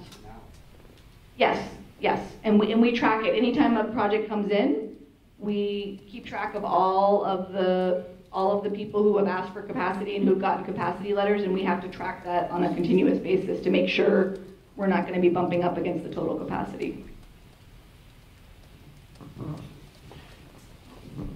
Yeah, Megan, under your wastewater, or not wastewater, stormwater permitting jurisdiction, do you have authority for implementing curbless, curbless redevelopment or curbless construction projects or standards in terms of what to do with, street side stormwater? So we do partner with the rest of Chapin's team who manages the streetscape, and I would say that it depends. The answer in Burlington, I think the answer elsewhere may be having non-curbed and grassy swales, but in a space-constrained place like Burlington, who also likes to plow a lot, curbed curb streets can actually be your friend. However, you need to provide access for the water to get off of the curb street and potentially go behind the curb and access the green space. That's some of the concepts around the stormwater bump outs. You have the curbed area, but then you have a curb cut that allows the water to leave the street and actually get into the spongy green space, which is where stormwater wants to go. Stormwater doesn't want to stay on impervious surface and run to the lake. It wants to soak in. Thank you. Yeah. Megan, just a question about, I guess it's zoning, maybe. Who let 6 Pine Street breweries come in to complicate the whole matter, really? You know, when you think about it, they have 6 down there, so they're all dumping into your system. And then one other question, when was the sewer treatment plant built on the lake down there? And that has capacity from 1994? Or? No. So in 1953, the last upgrade in 1994 increased the sewage treatment capacity, what we call the dry weather, so when it doesn't rain, up to 5.3 million gallons a day. And we run typically between 3 and 3.5 million gallons a day when it hasn't rained. So they pre-planned it, that's a good thing, right? Pre-planned it, we have to keep watching it as Burlington grows. And then to your other question about the breweries, so because our collection system is big, the breweries themselves individually didn't trigger some of the state requirements that would have caused more scrutiny. But cumulatively, right, there's a large number of them and they all kind of increase their flows. I think that's why we're seeing what we're seeing with the BOD. But then we can't forget about the cumulative impact of all of the other small entities that may also have been growing and increasing. And that's some of what we're trying to study, is figure out how much we should be allocating for things like industry and making sure we allocate enough for residential folks so that there can be more residential units. Yeah. Thank you. I mean, 2 things. One of them is thank you for your leadership, because when things started to get bad, you did protect one of your staff, and I really did appreciate that. I think people moved very hard to ask you to let a name go, but you were very strong, and I would say thank you for that. And here, looks like you did not explicitly say that water and sewage are not regulated at the same time at the state level. Is that accurate? Are they regulated? They are not as integrated as I think they should be, and one of the reasons why we are pushing with the state this concept of an integrated plan, because all water, drinking water, wastewater, stormwater, it's all the same water. And while the regulations and the permits that we get, we have a permit for wastewater, a permit for stormwater, a permit for breweries, we don't think that that's a good way to treat a ecological system. We need to be putting all of our issues into one basket, prioritizing them, and figuring out what's going to give us the biggest bang for the buck. And not just the water quality buck or the water quality benefit, but if we can do something like green infrastructure that soaks in stormwater but also provides more greenery, traffic calming, any of these other co-benefits, we think that there's value in doing those types of projects versus basically bearing all of our money, or even potentially putting all of our money at the end of the pipe, at the wastewater treatment plant. We may end up doing that to enhance phosphorus removal, but we don't know the answer to that right now. This one's coming in from Facebook. What is the lifespan or the toxicity level of sewage? In other words, how long does it affect the water? In other words, when the sewer goes in, how long is it poopy water? Okay. I don't have an exact answer for that. I will say it is a huge, huge lake, and generally speaking, bacteria, these short durations, even though it's a fairly large volume, these short durations are an acute problem that lasts for a couple of days. The bigger issue, the long-term issue, are phosphorus, sediments, oils and greases, some of the pollutants that you really see on the stormwater side. And so when the cyanobacteria blooms, the algae blooms happen at the beach, and everybody sort of said, oh, it's wastewater. We definitely added to the bacteria content instantaneously of the lake around our outfall, but there was not an appreciable increase of phosphorus from those events. There was no difference than what it had been originally.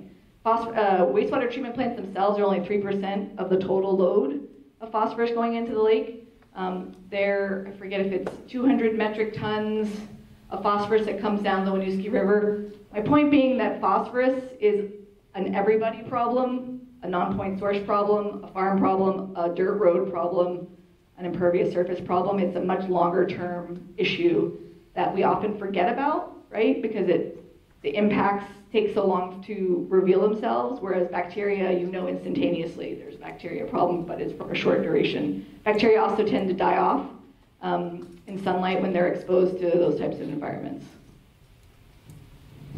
Doesn't mean it's not gross though.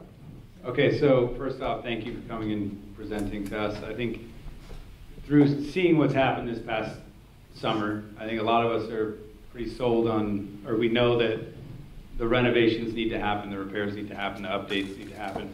It's been 20 plus years. Now, to the cost, I know you're just about to get to that, but before you run out of time, this cost will be tagged on to our actual water bill. It won't be an additional tax, city tax. So that, I just want to double check on that, and then also say, through your presentation, obviously your dedication to this work and your staff, that you've looked at all aspects, you know better than us. So I'm sold. I appreciate that. So yes, this impact of $5.36 months is on your water, wastewater, stormwater bill, specifically on the stormwater and sewer part of your bill. You may have seen and will continue to see potentially some impacts on your water rate from the water bond and all of the water relining, all the water pipe renewal work that we're doing. This is not on your tax bill. They are entirely separate funds. I don't get any general fund money. We are entirely funded by the rates that we collect from your water, sewer, stormwater bills. On talking about the cost and adding $5 on, for those of us that pay at the flat rate, we really, of which there are a lot of seniors that basically do, we're getting double hammered because I don't use as much water as I pay. The flat rate is like $40 a month or something. There is no, actually, and this may be a misunderstanding, there is no flat rate in Burlington for water. You get charged for how much you use. So if you use 100 cubic feet, the current rate I believe is $4.31. This $5.36 a month number is calculated for a household that uses about 600 cubic feet a month.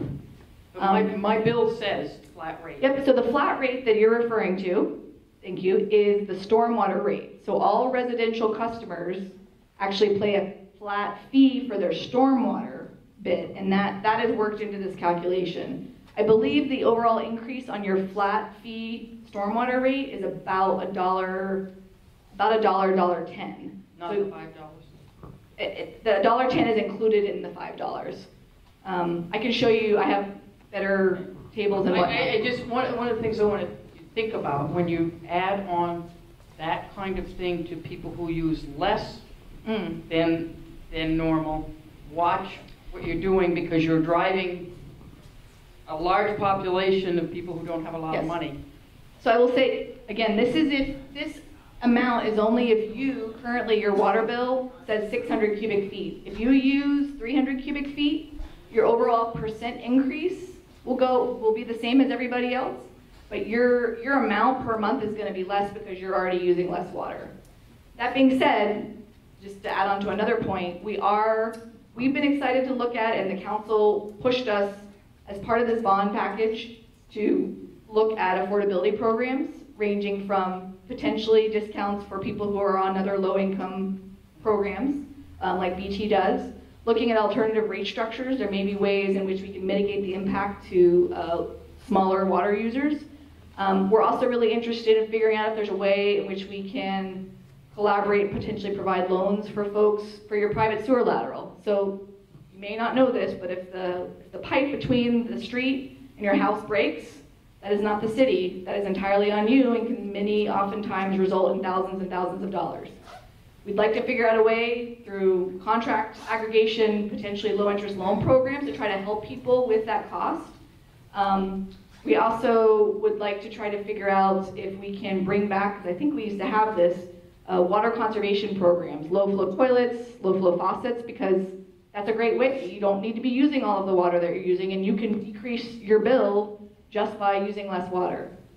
It also helps the wastewater treatment plant to gain back some additional capacity. Time's up. Okay, yeah, so we're going to move on. So is there a place where online, people can look. Yeah, so we've been setting up, this page is kind of still under construction, but so burlingtonvt.gov, is there a link off the front page? There will be soon, if not. Yeah. But this page has tons of good information.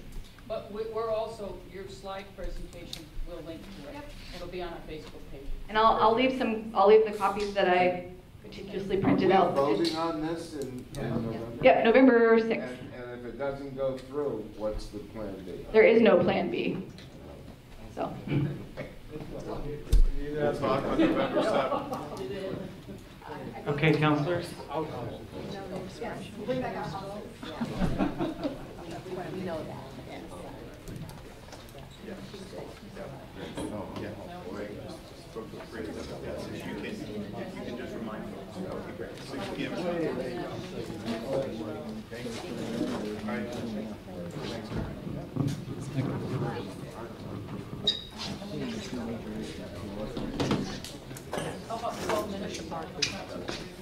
Yeah, I'm just going to quickly. Oh, there's no question. No question. That was a good. Good evening. Thanks for coming. My name is Dave Hartnett, your Ward 4 City Councilor, or District North City Councilor. I would just like to say before I get started, tomorrow night, 6 o'clock at Contours Auditorium, big presentation that the administration is doing with stormwater and our treatment plant and information. I think it's great. I will say, however, though, that's the 4th time I've heard that presentation in the last couple months, and nobody does it better. And we are proud to have Megan. It was done well. So anyways, listen, I'm going to go right to a topic that I think I want to address, and that's NPAs. Last night I spent probably 2 hours in this room with the All Wards NPA. I think the NPAs are an important part of our city government. And unfortunately, over the last few years, there's been less of an impact in the NPAs, and there's been less funding distributed to the NPAs, throughout our city, and I think that's unfortunate. It's a form of government where people can come, speak openly, feel comfortable, not have to come in front of the council, talk about any issues they want. I really think it's probably, in a sense, one of the most important avenues people have to city government. And I get considerably discouraged that the NPAs are making less of an impact than they used to. And I'm hoping to kind of change that. And so I met with the All Wards NPA last night. We had a great conversation. I'll be working on a resolution. Councilor Wright and I have spoken about that, Councilor Dang as well. We'll be presenting a resolution. It will involve a lot more than just money that we really would like to see from the NPAs, but I'll be bringing a resolution to the council sometime in January about funding the NPAs throughout our city in the tune of around $10,000 total. Right now, I think each NPA gets $400 to function. You're talking about equipment, you're talking about different things, different costs that they have. What's that? Snacks. I mean, just little things. I mean, if we gave $2,500 to 5 different MPAs, because they're all combined, 4, 7, 1 and 8, 2 and 3, and hopefully 5 and 6 should be combining. I mean, I'll give you an example. 5 and 6 do not combine. They have their own separate MPAs. Ward 6 actually pays rent, okay, which is just mind-boggling to me, that they would pay rent for their space for the MPA down there. When Ward 5 uses City Market on Flint Ave now, up on the 2nd floor, rent-free, and there's, I'm not a counselor in Ward 5 and 6. I don't want to try to tell them how to run there, but it just would make more sense if we want to make a difference with MPAs and we want to try to fight for more funds for them, that, we have to be smart on our part as well. So we had a great discussion last night, and so it's going to be really one of my main focuses moving forward as I run for re-election as a city council. I really want to bring more of importance to the NPAs, and so I hope to be able to do that. There's other things that I want to be working on too as well. There's a great program going on right now in the city, Early Reading Initiative. The city has a $500,000 grant each year to target kids in the city of Burlington from the ages from 0 to 3 to make sure when they start pre-K and kindergarten that they're not already falling behind. That's a very important program in Burlington that a lot of people don't know about, but you're going to start hearing about it. And I'm very involved in that as well. And so there are a lot of things going on, but I really want to bring the focus back to NPAs. It used to be a long time ago when I was involved in young city government, going to city council meetings up in Ward 1, and I'd like to see more of a focus brought back. So that's just really an update on where we are with the NPAs. Thanks. Thank you, Councilor Hartnett. Talking about the council meeting there. Thanks for coming out, everybody, tonight. Nice rainy night out there. I'm going to try to run through a few of the big issues quickly. The different issues that are going to be on the ballot. Where I come from on ballot items is not the same as where everybody else does, but this is my own personal thing, which is that I like to see large ticket items on the March ballot, unless, and I make exceptions if there's a reason, a really compelling reason why I can't wait the 4 months where we focus on the local issues on town meeting day. And I did make the exception, for example, on the stormwater issue because it is so big of an issue with what happened this past summer. And everybody, unanimously, everybody that's talked to me, and it's a lot of people because I'm knocking on doors right now. I also run into people in the store, on the street, on the bike path, whatever. And every single person that's talked to me about this issue said, put that on the ballot now and let's deal with this issue and be ready for it next spring so we don't have these discharges again. Well, let's be clear. We know that if this plan passes, it does not guarantee there will never be a discharge again, but it will greatly reduce and minimize the risk. So I'm a big supporter of that. I believe that that's going to pass overwhelmingly. I went to school board meetings. I went to meetings in the mayor's office with school leadership and the administration, counselors. We talked through this issue which arose midway through summer in terms of the school bond issue. And I worked to try to get to a place where I could support it going on the ballot in November. But ultimately, I couldn't. Now I'm the one no vote for putting it on the ballot in November. And that was not an easy vote to sit there in front of parents and school board members and others who wanted it on the ballot. But I want to be clear, though. I took the tour at the high school.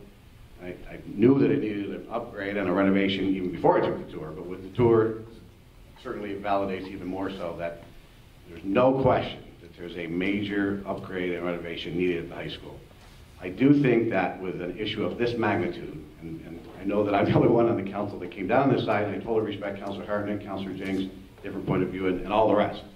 For me, an issue of this magnitude, I think, would have benefited from the additional 4 months with the public, getting more input from the public. As I'm going door to door, even now, I'm hearing from people saying, you know, it would have been really great to have, we don't really know that much about that plan yet, and now we're going to hear it over the next 5 or 6 weeks after it's already on the ballot.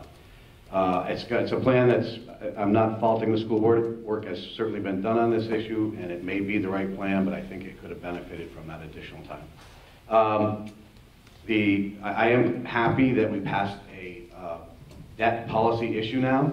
We have it's a lot of debt that we can take on, but at least there is an amount that it's capped at. Before, there was no capping of any kind. I'm also glad that the city, the mayor made an effort, and the administration worked together with the council and the school board that we have this agreement where there's oversight of the project with the school. And an MOU was signed between the parties. Lastly, two quick last things. We also passed, Councilor Hartnett, myself, others sponsored a resolution to create a senior center study committee. I met with people at the Heidelberg Senior Center, and even with the additional money the city gave the senior center, it's not sustainable for the senior center out here in Burlington in the Heidelberg Center. And it's really critical that we maintain those services for our seniors. And so we are going to have this group meet over a period of months and come back with recommendations of how to best, most efficiently use our tax dollars to deliver senior center services for our seniors. One last one is permit reform. Again, myself, Dave Hart, and others sponsored an issue, a resolution calling for permit reform. We know that not only for businesses, but even more importantly for homeowners who have to jump through so many hoops, such a cost, such redundancy, different places that you have to go, we need some reform there. We need to make it a more streamlined system. And there's been work being done on that for a long time, and I'm happy to say finally that the ad hoc committee on that is going to be reinstituted next week. We're going to meet on that, and we're going to come forth to the city council in the very near future with some really significant permit reform, so I'm pleased about that. With that, I will turn it over to Councillor Jang. Thank you, President. Thank you, Kirk. Right. Yeah, here I can say Mr. Kirk. Yeah. But then, very involved also, just impressed about your work at the council. Thank you for that. But I wanted to quickly just talk about the few things that are very specific here to the new North End. Not the city, but the new North End. And one of them is some safety concern that all might be hearing lately about some car breaking. So we are working diligently to make sure that this police send ongoing reminders to the community.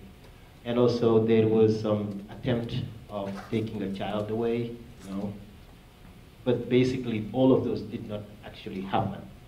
And I just want to thank many people who've been reaching out about things that are specific here. And one of them is Eden Allen Parkway.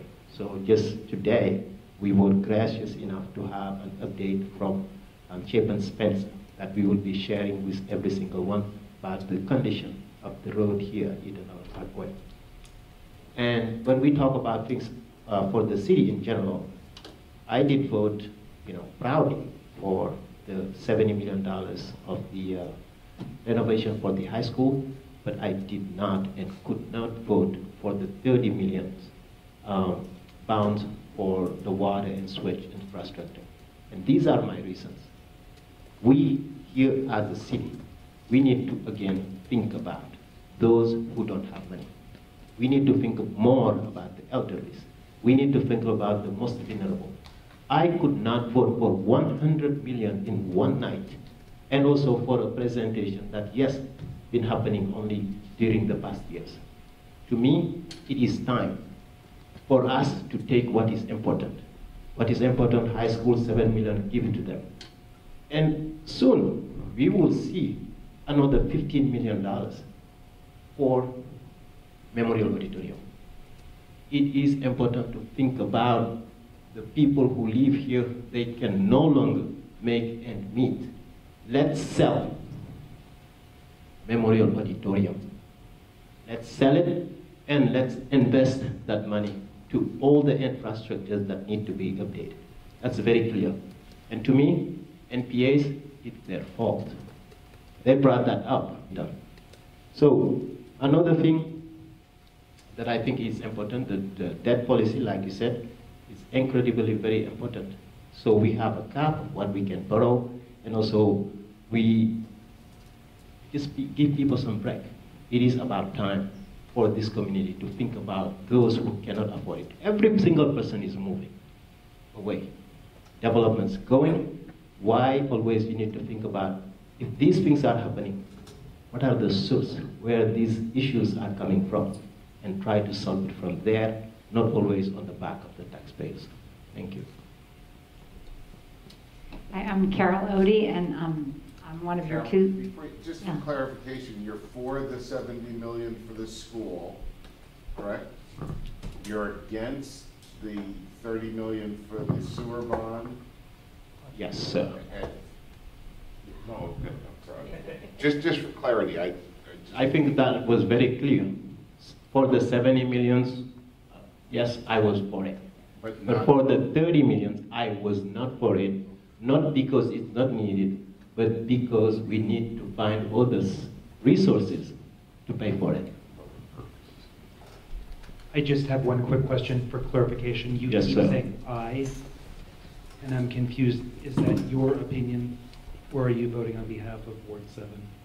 absolutely on behalf of Ward 7. So Ward 7 is requesting, that's Ward 7's you. Yes. Yes. I know. Okay. So all the people who reach out to me, they never reach out to me to vote for the 30 millions. None of them. And also before the vote, I took the liberty to go to some homes, and I even shared it at the council level, to say, these are the issues we will be talking about. What do you think? Right? So that's not me. I did take that time, and I did do it. Thank you. You're welcome.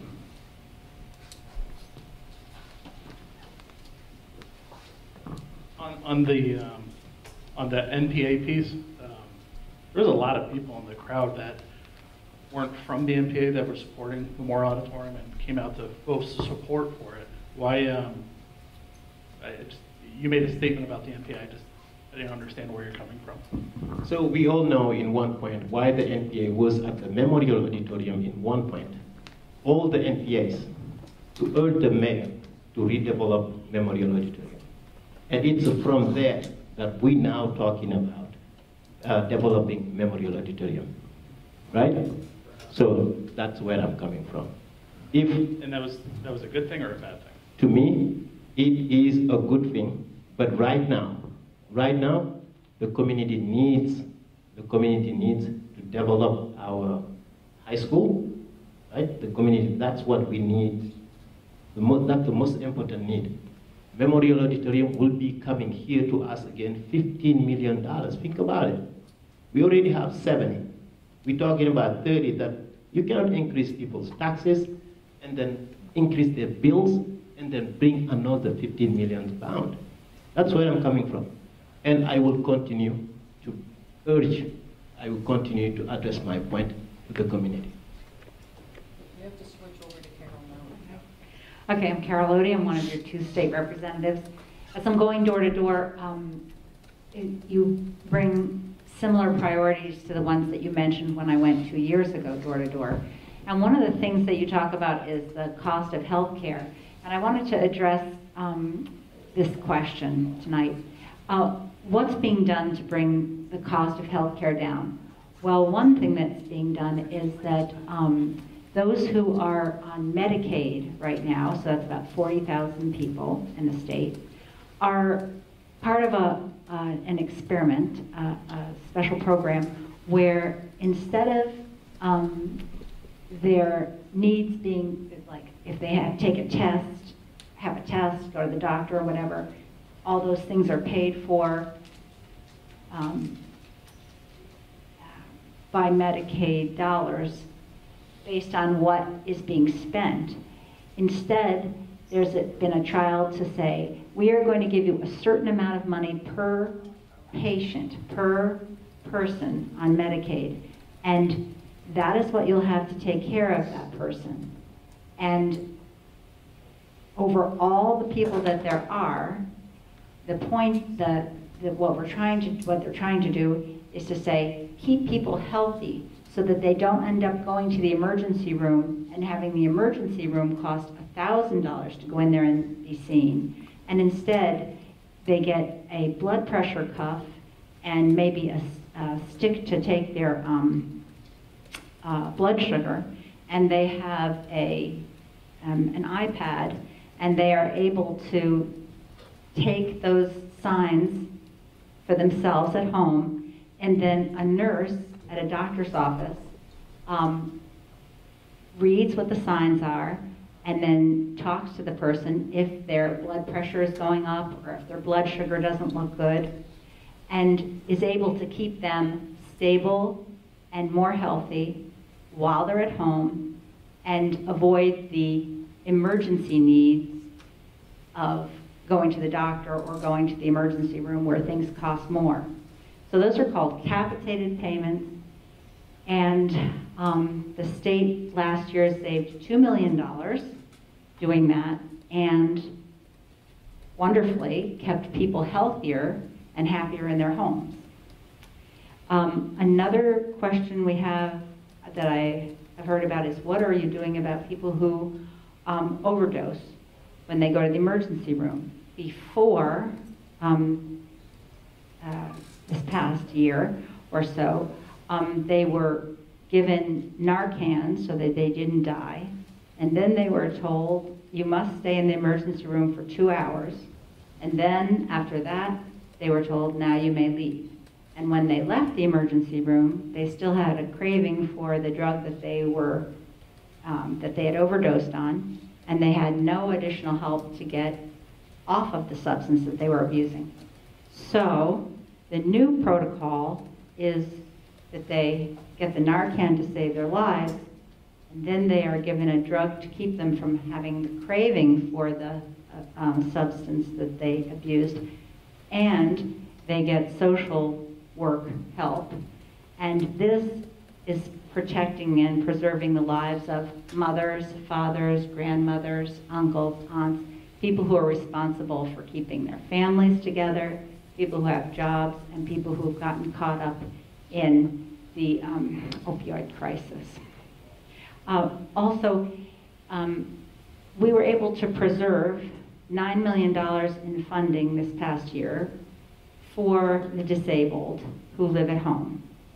And I don't think I completely understood how important that was. I mean, I heard why it was important. But I was knocking on doors last week and met one of the people who this helped. And she invited me in and said, thank you. I would not be able to be living in my house anymore, and my husband wouldn't be here with me if you hadn't preserved that funding. You're giving me help. We're able to stay in our home and live here independently. So those are some of the things that you've been asking about, and some of the things that I thought I'd share some stories about.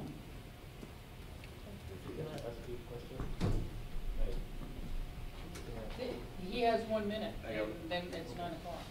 Okay. So a quick report. I'm sure everybody knows that I'm state rep as well as city councilor. And just to address that for a quick second, South End City Councilor Bill Keogh, who was president of the council, was also a state rep. And many years ago, I might have thought it was hard to do that, but it's actually a great advantage to have someone on the city council and also serving in the legislature, because there are issues that are connected back and forth. So I think it's really crucial that we have one member that's able to actually be on the board. And many members of the local board, I found out, serve in the legislature in Montpelier now and represent their local boards. I've been going door to door also, and I've heard some of the same issues that Representative Odie has, and I'm honored to work together with Representative Odie on a number of issues during the session. I've also heard about taxes, affordability, housing, and Lake Champlain. And when we get back next year, if I'm fortunate enough to be voted back in, that is certainly an issue that we need to, along with the city bond that we are going to be voting on in November, there's a separate issue from the state. There needs to be a Lake Champlain cleanup proposal that needs to be acted on that deals with the phosphorus and the algae issue in Lake Champlain. Lastly, what I also hear about is I voted for a controversial gun bill, but I do understand the frustration of people who weren't happy with that bill when they see what happened in Chittenden County, in Burlington actually just recently, where one of the people that's involved in an actual gunfight outside of Nectar's punched another guy in the face. They both drew their guns, and our state's attorney decided not to file any charges against that individual. That is not a way to build confidence from people in the system. It's not just people who disagreed on the gun issue. I think it was people from all across the spectrum who thought that was a really bad decision. And it's very concerning to me what I'm hearing coming out of that office, quite frankly, because that's not the only one. But when you don't send that to a jury and you make a unilateral decision, when we have almost a wild, wild west gunfight outside Nectar's, that's a problem. So that's a state issue in the sense that that we had that gun issue in Montpelier, and people were just astonished to see what happened in Burlington after that. So thank you. So we need to get right at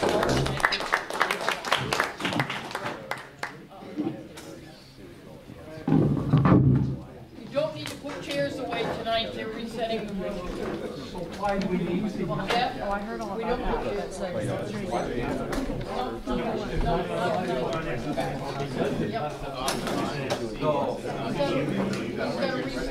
Okay, so they have to pay their water bill. Right, you got it, that's right. But they don't have